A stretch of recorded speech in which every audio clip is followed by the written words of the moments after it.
Welcome back ATV morning with फरा में खुश आमदीद। सो आज हम मिल रहे हैं कंसल्टेंट नेफ्रोलॉजिस्ट डॉक्टर अदील इबाद से, और मैं जानना चाहूँगी डॉक्टर साहब से कि एक बड़ा मसला ये इतना कॉमन हो गया है, अब हर बंदा डायलिसिस की तरफ जा रहा है, और क्रोनिक किडनी डिजीज़ जो ऑलमोस्ट हर घर में जो ओल्ड एज बुज़ुर्ग हैं उनको ये मसला जो है लाहक है। आखिर ऐसा क्यों है? ये बहुत ही इम्पोर्टेंट क्वेश्चन है, और इसमें जो सबसे अहम वजूहात हैं वो हमारे जो पॉपुलेशन है उसमें जो डायबिटीज़ या ज़ियाबतीज़ है और ब्लड प्रेशर का अनकंट्रोल्ड रहना। ठीक है। अल्टीमेटली आपको इन चीज़ों को रिस्क फैक्टर्स की वजह से आपकी किडनीज स्लोली डैमेज होते हैं।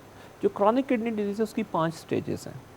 जैसे स्टेज 1, 2 और 3A है, उसमें आपके यूजुअली अलामात नहीं होते। अच्छा। आपके जो क्रॉनिक किडनी डिजीज़ के 3B स्टेज है उसके बाद से आपके अलामात आना शुरू होते हैं। क्या बिल्कुल ही कोई अलामत नहीं होती? नहीं, इतना भी नहीं मालूम हो रहा होता कि आप अनवेल हैं या थकावट है आपको, या आप एक्टिव नहीं फील कर रहे हैं? क्या इस तरह की भी कोई चीज़ें नहीं हो रही होती?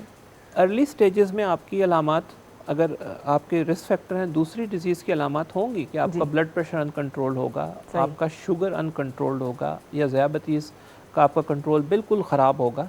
लेकिन किडनीज़ की जो अलामात आना शुरू होती हैं वो आपकी जो chronic kidney disease stage 3B है उसके बाद से आना शुरू होती है। राइट। अब क्या अलामात होंगी? उन अलामात से आपका ये है कि आपको उल्टी, मतली, थकावट, बेजासी थकावट, ठीक है, आपका पेशाब का ज़्यादा आना या कम आना, आपके जिस्म में सोज शुरू हो जाना, उल्टी, मतली, आपको एक आप बोझल फील करना, ये एक चंद अलामात हैं जो शुरू होती हैं। फिर आपको थकावट, वो अगर आपके खून की कमी भी साथ साथ शुरू हो जाती है, फिर थकावट आपको होना शुरू हो जाती है। सांस फूलने का एक मसला है। बिल्कुल, सांस फूलना शुरू हो जाता है, क्योंकि फिर अगर आपका जो दूसरी आपकी जब अलामात आती हैं, सोज आती है आपके चेहरे पे, पाँव पे, उसके बाद जब एडवांस स्टेज होती है तो आपके फेफड़ों में भी पानी कुछ भरना शुरू होता है। उसके जैसे आपका सांस फूलना वो भी एक वजह बन सकती है।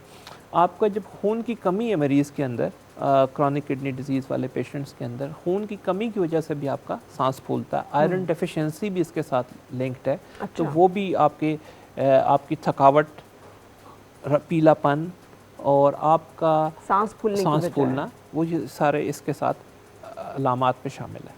बिल्कुल सही। तो डॉक्टर साहब, अब इसका कोई ट्रीटमेंट है? रिवर्सिबल है ये, या ये एक दफ़ा इस स्टेज तक आ गया है तो फिर कुछ नहीं हो सकता? अक्सर मैंने सुना है कि आप ही लोग बता रहे होते हैं पेशेंट्स को कि गुर्दे सिर्फ इतना फ़ीसद काम कर रहे हैं, और फिर एक टाइम आता है कि जब आप लोग सजेस्ट करते हैं कि अब डायलिसिस जो है बड़े ज़रूरी है, and it's a very painful and also a very tiring, मुश्किल भी है, तकलीफ दे भी है, एक्सपेंसिव भी है ये ट्रीटमेंट। जी बिल्कुल, क्योंकि जैसे मैंने बताया इसकी 5 स्टेजेस हैं। जो हम पेशेंट को बता रहे होते हैं कि इतने फ़ीसद काम कर रहा है और ये हो रहा है, वो स्टेज वाइज उसका जब मॉलेज है वो उसको बता रहा होता है कि ये इस स्टेज में आप आ गए हैं। इस स्टेज में जब गुर्दे का फंक्शन आखिरी स्टेज या स्टेज 5 में होता है, या आपका फंक्शन EGFR जिसको कहते हैं वो 15% से नीचे हो जाता है, ठीक है, फिर मरीज़ की अलामात देखी जाती हैं। अलामात अगर उसकी बहुत ज़्यादा स्वीयर हैं, ये सारे अलामात जो हमने भी डिस्कस की हैं, और वो है, और उसके जिस्म में पानी भरना शुरू हो गया है, उसके भूख लगना बंद हो गई है, उल्टी, मतली है, जिस्म पे ख़ारिश शुरू हो गई है, फिर उसको लाइफ सेविंग ट्रीटमेंट डायलिसिस की ऑप्शन दी जाती है। ये ख़ारिश का भी एक बहुत बड़ा मसला जो है इसके साथ है। किसी किडनी के लोग जो हैं उनको overly dry skin and then itchy skin जो है, ये एक बहुत बड़ा मसला होता है। जी बिल्कुल, क्योंकि जैसे हमने पहले मेंशन प्रोग्राम के अर्ली पार्ट में भी हमने जिक्र किया कि किडनीज़ के और फंक्शन में फास्फोरस का बैलेंस भी कायम रखना है। जब फास्फोरस का बैलेंस ख़राब होता है, वो आपको जब फास्फोरस जिस्म में बहुत भर जाता है, ठीक है, और आपके ब्लड के अंदर लेवल उसके बढ़ जाते हैं, तो दैट कॉजेज़ इचिंग, ठीक है। और उसके अलावा जो क्रॉनिक किडनी डिजीज़ है वो itself causes lot of skin manifestation, dry skin है, इचीनेस है, वो चीज़ें उसके साथ एसोसिएटेड हैं। ठीक है। अच्छा, अब डॉक्टर साहब फिर जो लोग रेकमेंडेड हो कि अब उनको डायलिसिस कराना चाहिए, वहाँ पर भी अक्सर लोग जो हैं वो रुकते हैं फिर और कहते हैं कि कोई कुछ हो जाए कि डायलिसिस ना ही करवाना पड़े। एंड आई थिंक वो फिर एक ऐसा डिले है कि जो ख़तरनाक साबित भी हो सकता है। इसके बारे में हमें बताइएगा। जी बिल्कुल, जैसे आपने पहले पिछला क्वेश्चन पूछा, पार्ट कुछ रह गया, उसमें मैं उस पर एड्रेस करना चाहूँगा कि एक दफ़ा किडनीज़ का डैमेज जब हो जाता है, स्टेजेस बढ़ जाती हैं, तो वो रिवर्सेबल अनफॉर्चुनेटली। जब एक दफ़ा गुर्दा इतना शदीद मुतासर हो गया और वो सिकुड़ गया या उसका डैमेज फंक्शन ख़त्म हो गया, तो इट्स नॉट रिवर्सेबल अनफॉर्चुनेटली। उसमें फिर लाइफ सस्टेनिंग या ज़िंदा रखने के लिए डायलिसिस का ट्रीटमेंट ऑफ़र किया जाता है। हमारे यहाँ अक्सर ये होता है, जब डायलिसिस का बताया जाए मरीज़ को, तो अक्सर वो डर जाते हैं, खौफज़दा हो जाते हैं, या उनका कोई फैमिली में बैड एक्सपीरियंस हुआ होता है आज से कई सालों पहले। लेकिन अब चीज़ें, अगर अच्छे सेंटर्स में आप जाते हैं, बहुत चीज़ें जिद्दत आ चुकी है, तब्दील हो चुकी हैं, डायलिसिस बड़ा सेफ़ हो चुका है। लेकिन डायलिसिस ज़िंदा रखने का एक ट्रीटमेंट है, उसके अलावा फिर मरीज़ के लिए और कॉम्प्लिकेशंस ही हैं, और कोई ऑप्शन बचती नहीं है। ठीक है। जो इसका प्रॉपर इलाज है, अगर एज है, सारी चीज़ें हैं आपके, वो चीज़ें मीट करती हैं, तो इसका जो असल इलाज है वो तो गुर्दा तब्दीली है या किडनी ट्रांसप्लांट है, वो इलाज है।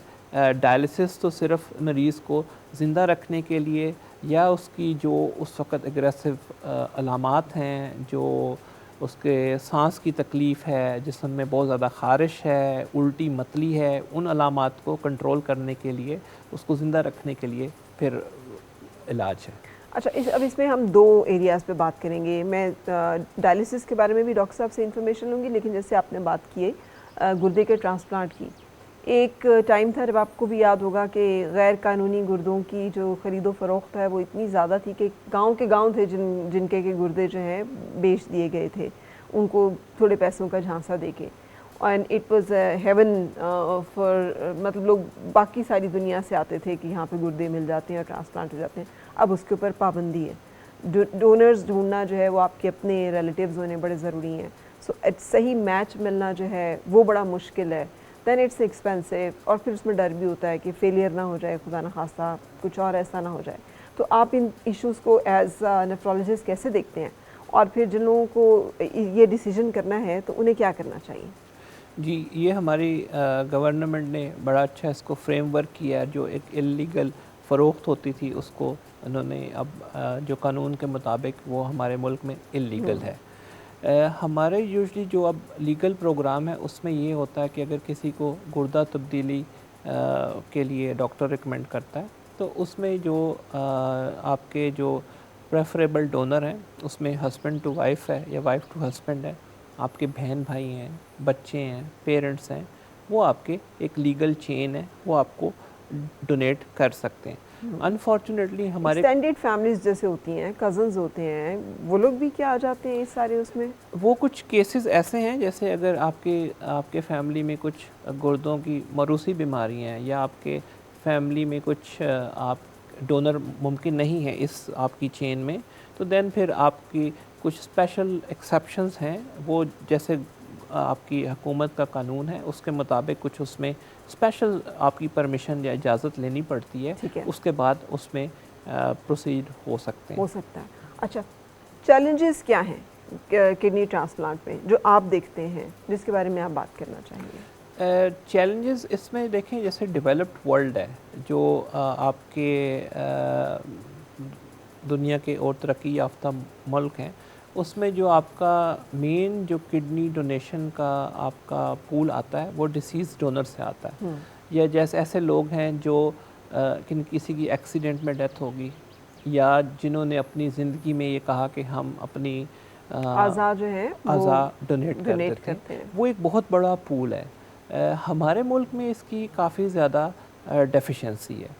हमारे मुल्क में ज़्यादा रिलाई लिविंग डोनर्स पे किया जाता है, या आपकी फैमिली पे रिलाई किया जाता है। तो ये एक चीज़ है जो इसमें स्टेक होल्डर्स हैं, या जो लोग इसमें एडवोकेट कर सकते हैं कि इस पे भी कुछ काम फ्यूचर में हो सकता है।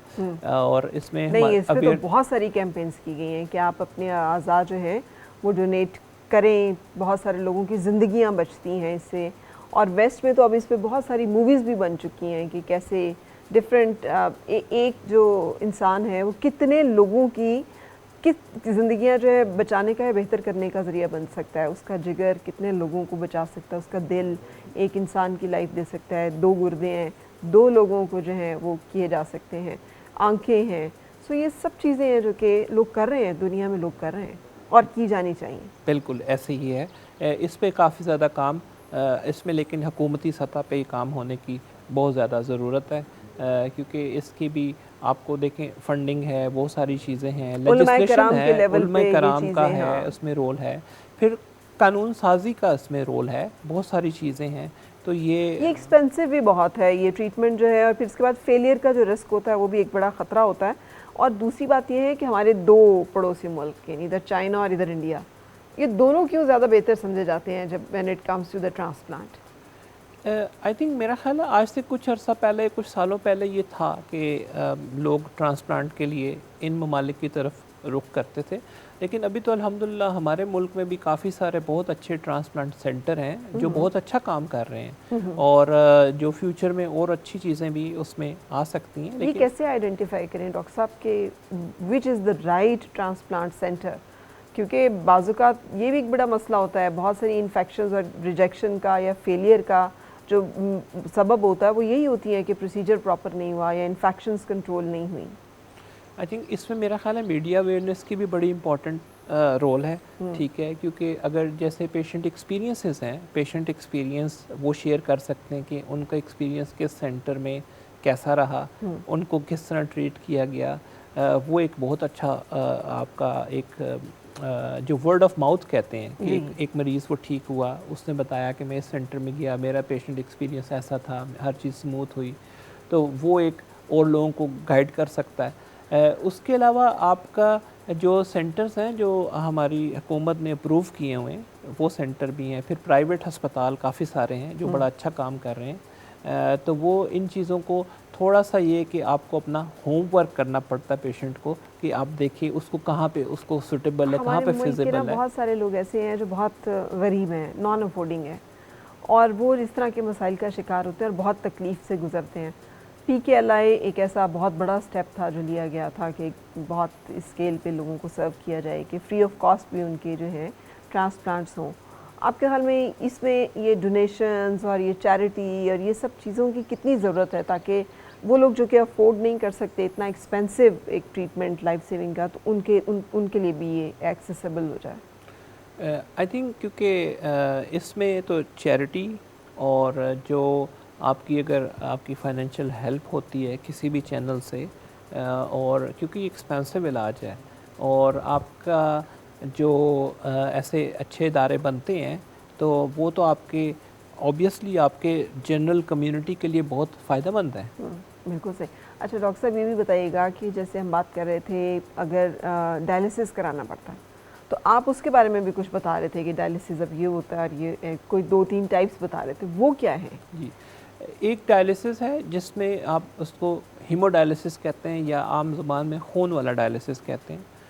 उस डायलिसिस के लिए आपको एक नलकी लगा दी जाती है, वहाँ से आपको मशीन के साथ कनेक्ट किया जाता है। उसके लिए आपको हस्पताल में 3 दफ़ा हफ्ते में आना पड़ता है और वो मशीन 3-4 घंटे के लिए आपका खून साफ़ करती है, जो आपका गुर्दा फेल है या उसका जो फंक्शन था वो मशीन आपके लिए करती है। उसको ये बहुत कॉमन डायलिसिस है, इसको हीमोडायलिसिस कहते हैं और इसके आवर्स कुछ सेंटर्स में वेरी भी करते हैं, कुछ और इसमें मॉडर्न फॉर्म्स भी आ चुकी हैं। इसके अलावा एक और डायलिसिस की टाइप है जिसको पेरिटोनियल डायलिसिस कहते हैं या उसको ब्लड लेड डायलिसिस कहते हैं या खून के बगैर वाला डायलिसिस कहते हैं। उसमें ये होता है कि आपके पेट के अंदर एक नलकी लगा दी जाती है, फिर एक ख़ास किस्म के महलूल के बैग होते हैं, वो आपने दिन में खुद ही आप ट्रेन हो जाते हैं, आपको इतना ट्रेन कर दिया जाता है या आपके साथ आपके किसी फैमिली मेम्बर को ट्रेन कर दिया जाता है कि आप वो खुद बैग दिन में तब्दील करते हैं। उसके लिए आपको अस्पताल भी नहीं जाना पड़ता और उसके लिए ना आपका कोई ब्लड का निकलना होता या ब्लड कांटेक्ट में भी नहीं आना होता। हमारे इन्वायरमेंट में उससे थोड़ा सा ये कि इन्फेक्शन का रिस्क आपका थोड़ा सा बाकी दूसरे डायलिसिस के कंपेयर करें तो थोड़ा सा ज़्यादा हो जाता है। बट वो हीमोडायनेमिकली यानी कि अगर आपके कोई एल्डरली पेशेंट हैं या एज पेशेंट हैं तो उसमें भी बड़ी अच्छी वो है कि अस्पताल नहीं जाना पड़ता, घर पे मॉलिज के साथ आप चंद हफ्तों के बाद आप कांटेक्ट में रहते हैं या आप अपनी जो आपकी इलाज वाली टीम है वो आपके साथ कांटेक्ट में होती है। तो ये दोनों टाइप पाकिस्तान में अब अवेलेबल हैं। सही, और ये दोनों इक्वली इफ़ेक्टिव हैं? जी, ये स्टडीज़ ने और ये शो किया है कि दोनों फॉर्म इक्वली इफ़ेक्टिव हैं। और प्राइस में भी, कीमतन भी दोनों एक जैसे हैं? कीमतों में अगर आप ट्रांसपोर्ट वगैरह और हस्पताल के विज़िट्स, अद्वियात वगैरह और वो करें तो ज़्यादा फ़र्क नहीं है उसमें। वो आपको अस्पताल जाना पड़ता है उसमें, और आपके साथ कोई ऑब्वियसली जब आप हॉस्पिटल जाएंगे आपके साथ एक अटेंडेंट भी जाएगा, आप दूर से आ रहे हैं, पेट्रोल का और वो चीज़ें, वो इम्प्लिकेशंस भी हैं। दूसरे में अगर आप इसको उन फैक्टर्स को काउंट करें और उसमें आप पेरिटोनियल डायलिसिस की तरफ जाएं तो तकरीबन ज़्यादा फ़र्क नहीं है इसमें। बिल्कुल सही। जो बुज़ुर्ग अफराद इस मसले का शिकार हों और अभी उस स्टेज पे ना हो कि डायलिसिस तक पहुँचे हों, जैसे आपने कहा 3B इस लेवल पे, तो वो कैसे इंश्योर कर सकते हैं कि लॉन्जेविटी जो है वो गुर्दे की ज़्यादा बेहतर हो, फेल होने तक ना ही नौबत पहुँचे? तो उसमें क्या एहतियातें करनी होती हैं? What to do and what not to do? जी, उसमें सबसे इम्पोर्टेंट जो चीज़ है उस स्टेज पे तो आपका अपना एक नेफ्रोलॉजिस्ट होना चाहिए। जो नेफ्रोलॉजिस्ट आपका रेगुलर आपके सारे पैरामीटर्स और वो चीज़ें हैं उसको आपको मॉनिटर करे, और आपकी जो ब्लड में जो चीज़ें डी रेंज हो रही हैं, नमकियात डी रेंज हो रहे हैं, या आपके जो पैरामीटर्स किडनी डिजीज़ के जैसे इफ़ेक्टेड हैं उनको वो सारा मॉनिटर किया जाए। तो जब आपका अब कुछ चंद अद्वियात ऐसी आ गई, साइंस ने तरक्की कर ली है कि वो ऐसी भी अद्वियात हैं जो आपकी किडनी डिजीज़ को थोड़ा सा स्लो कर देती हैं, प्रोग्रेस को तेज़ी से बढ़ने से रोक देती हैं। तो सबसे इम्पॉर्टेंट चीज़ है कि आपको उन स्टेजेस पे अपने नेफ्रोलॉजिस्ट के साथ डेफिनेटली एक क्लोज़ कांटेक्ट में होना चाहिए और फॉलोअप में होना चाहिए, क्योंकि वो फिर आपको बेहतर तौर पे इन चीज़ों में इसको प्रोग्रेशन को स्लो करने की आपकी कोशिश कर सकते हैं। बिल्कुल सही। कुछ और डॉक्टर साहब जो इस मसले से मुताल्लिक आप देखने वाले लोगों की रहनुमाई करना चाहें? इसमें सबसे अहम चीज़ वही है कि अगर तो आपके फैमिली के अंदर रिस्क फैक्टर हैं और आपके अगर फैमिली के अंदर किडनी प्रॉब्लम है या शुगर है, ब्लड प्रेशर है या और कोई गुर्दों की बीमारियां हैं, तो आप साल में एटलीस्ट एक दफ़ा अपना यूरिन का और ब्लड का टेस्ट लाजमी करवाएं। और अगर आपको क्रॉनिक किडनी डिजीज़ लेबल होता है और आपकी स्टेज 3B के बाद आ गई है, तो आपको अपने एक नेफ्रोलॉजिस्ट आपने अपना चूज़ कर लें और उसके साथ आप क्लोज़ कांटेक्ट में रहें, क्योंकि अब कुछ ऐसी चीज़ें हैं, ऐसे मयर्स हैं, अद्वियात हैं जिनकी इस्तेमाल से आपकी जो किडनी डिज़ीज़ की प्रोग्रेशन है उसको अगर ख़त्म नहीं कर सकते तो उसको एटलीस्ट थोड़ा सा स्लो डाउन किया जा सकता है और आपको आपके जो डायलिसिस की कॉम्प्लिकेशंस हैं या उन चीज़ों से बचाया जा सकता है। बहुत बहुत शुक्रिया doctor Adeel Ibad sahab, thank you very much. Consultant nephrologist हैं शिफा इंटरनेशनल हॉस्पिटल में। Thank you for your time और thank you for sharing this information with us. Thank you very much. जी, हम रुकेंगे एक ब्रेक के लिए और ब्रेक के बाद होगी फिर आपसे मुलाकात मेहमानों के साथ।